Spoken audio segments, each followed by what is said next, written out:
Bismillahirrahmanirrahim. Assalamualaikum warahmatullahi wabarakatuh.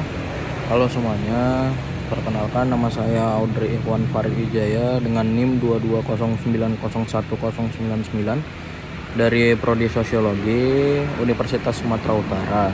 Jadi maksud saya membuat video ini ialah untuk memenuhi tugas review dari mata kuliah Sosiologi Ekologi, yang dimana video pertama ini akan membahas mengenai sosiologi ekologi manusia dalam perspektif teori fungsional struktural.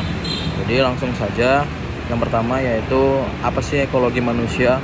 Apa sih itu ekologi manusia dalam perspektif sosiologi? Jadi ekologi manusia itu merupakan studi yang membahas bagaimana manusia itu bisa berinteraksi dengan lingkungan fisik, sosial, dan juga budaya mereka. Di mana dalam hal ini itu manusia itu melihat bagaimana seorang individu atau kelompok itu bisa beradaptasi di lingkungannya, dan gimana manusia atau individu tersebut bisa memengaruhi lingkungannya. Fokus ekologi di sini yaitu adanya yang pertama hubungan timbal balik. Jadi dalam ekologi ini manusia itu mempelajari hubungan timbal balik antara manusia dengan lingkungan hidupnya, termasuk komunitas biologis atau alam dan komunitas sosial masyarakat, yang dimana maksud dari hal tersebut bahwa ekologi manusia itu bukan hanya memahami bagaimana manusia itu berinteraksi dengan lingkungan alam, melainkan bagaimana manusia itu dapat berinteraksi dengan masyarakat budaya mereka. Yang kedua, adaptasi terhadap lingkungan. Manusia sendiri mengembangkan berbagai usaha agar dapat menyesuaikan diri dengan kondisi fisik seperti iklim, topografi, dan sumber daya alam. Misal yang kita dapat lihat, masyarakat yang tinggal di daerah pegunungan mungkin bisa mengembangkan teknik penanaman mereka dengan teknik pertanian terasering, sedangkan masyarakat yang di gurun itu bisa menyesuaikan dengan cara khusus untuk mengelola air agar pasokan air mereka dapat tercukupi.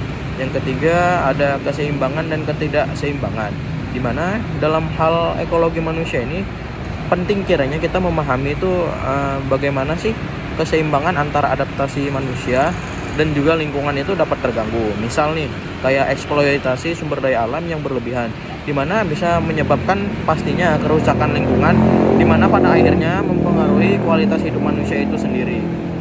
Lalu adapun teori fungsional struktural. Jadi teman-teman, fungsional struktural itu merupakan sebuah teori yang dimana dalam ilmu sosiologi itu membahas atau memberi pandangan kepada kita mengenai bahwa masyarakat itu sebagai suatu sistem yang dimana terdiri akan bagian yang saling berkaitan dan berfungsi secara harmonis untuk mencapai suatu keseimbangan sosial. Jadi dalam teori ini sendiri, masyarakat itu dianggap sebagai suatu sistem yang kompleks. Kenapa demikian? Dikarenakan mempunyai berbagai elemen seperti norma, adat, dan juga tradisi, dan juga ada institusi yang saling berinteraksi dan berfungsi secara sinergis. Jadi di dalam teori ini yang mempunyai tokoh utama yang menggagas teori ini merupakan Talcott Parsons, yang dimana beliau mendefinisikan fungsi itu sebagai kumpulan kegiatan yang ditujukan untuk pemenuhan kebutuhan tertentu atau kebutuhan sistem. Selanjutnya, penerapan teori fungsional struktural dalam ekologi manusia. Jadi, teori fungsional struktural itu memandang bagaimana masyarakat itu dianggap sebagai sistem yang terdiri atas berbagai bagian yang saling bergantung, di mana setiap bagian itu pastinya mempunyai fungsi tertentu untuk menjaga kestabilitas dan keseimbangan keseluruhan sistem sosial. Dalam konteks hubungan manusia dengan lingkungannya, maka teori ini itu sebenarnya memandang lingkungan sebagai salah satu bagian penting dalam sistem tersebut. Manusia sendiri itu dilihat melalui teori ini berinteraksi dengan lingkungannya itu di berbagai institusi seperti sosial dan juga keluarga, ekonomi, dan juga pemerintahan, di mana setiap institusi tersebut mempunyai peran spesifik dalam mengatur bagaimana sih manusia itu bisa memanfaatkan dan melestarikan lingkungannya. Kita bisa ambil contoh seperti institusi ekonomi. Dalam hal ini, ekonomi itu mengatur bagaimana distribusi sumber daya alam itu agar tetap terjaga walaupun angka distribusinya itu tinggi, namun bisa tetap terjaga alam kita sehingga terciptanya keseimbangan tadi.